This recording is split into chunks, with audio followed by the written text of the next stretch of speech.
Greetings. This subject is how to disarm a gun. For a start,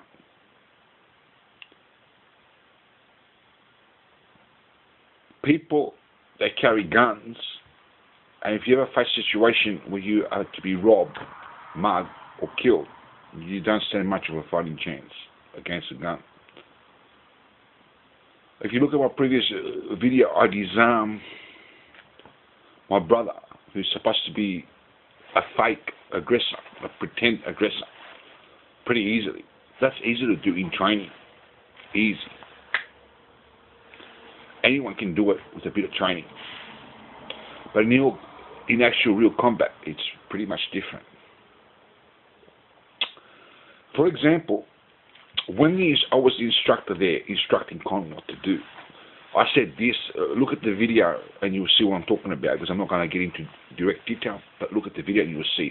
I said this and that, and postponed time, and this and that, and gave me enough time to catch my brother unaware, and bang, disarm him. I set up that situation without setting that up.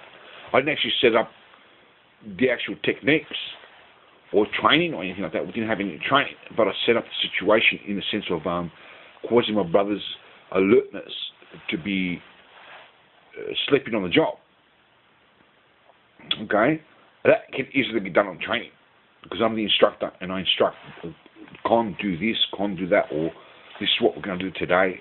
And by that time, I've got time to respond, time to think, time to do this, time to do that. But in actual combat, the guy's going to point the gun out at you, and he's going to go bang, bang, bang, bang before he's not going to listen to what you're talking about. You're going to have to listen to him. He's the one with the gun, not necessarily the other way around.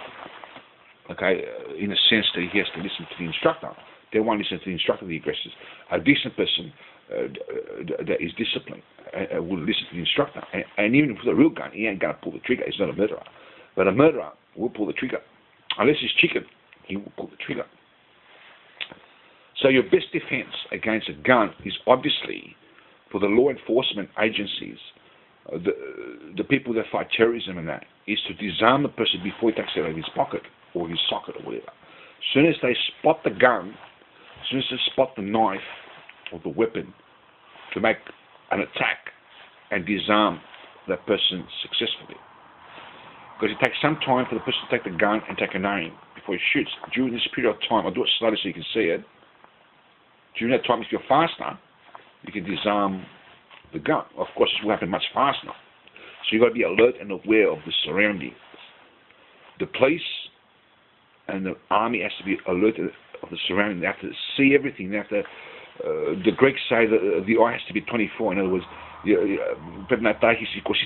Greek. Okay, you got to know exactly what's going on, and disarm the person before he gets base one. Another way is bulletproof vests. Okay, nobody in reality is faster than a bullet. That's bullshit. What people teach you. That's the only thing that we can do in training. It's good to train like that, like you saw me on the video, and other martial artists that do that, because this is what we got to hold on to learn to defend ourselves. But in actual combat, it can be very much more demanding and very much more the wrong way, and you can get shot. Bulletproof vests are only good if someone goes for your chest. If he's got a good shot, you stand a fighting chance, because the body is much bigger than the head. But if he's a good shot and you've got no headgear, you got to be watch out, because he's going to go for your head, and he's going to get the bullseye right between the eyes, the bullseye, and you're gone. The best armor is head to toe, everywhere. If you're going to wear only a bulletproof vest, wear it underneath the clothes, but don't make it obvious that you've got a bulletproof vest. You don't want people shooting at you, but if they do, you want them to go for the bulletproof vest, not your head. And most likely they will go for the bulletproof vest because it's a bigger target if they're done training. But not necessarily. If you haven't got a helmet, you can get shot. Okay? Or you can get shot on your hands or your feet be crippled for the day, and they can come up to you, bang, because you're too much in pain, you can't move, and they can move.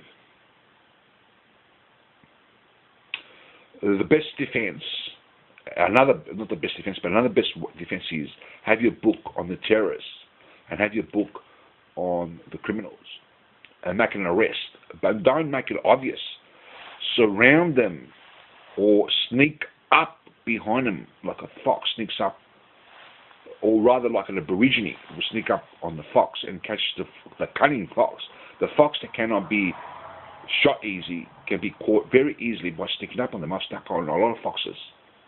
So close, it's not funny. From here to, I don't even know how I got that close.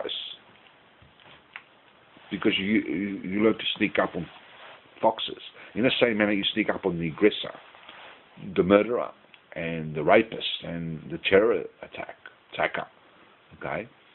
And you might have to surround them. That way there will not be a shootout.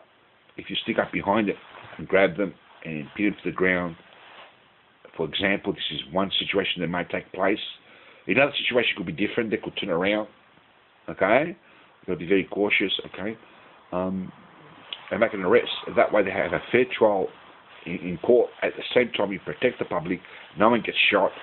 And if they spend a lifetime in jail, well, there's no terror attacks by these people anymore.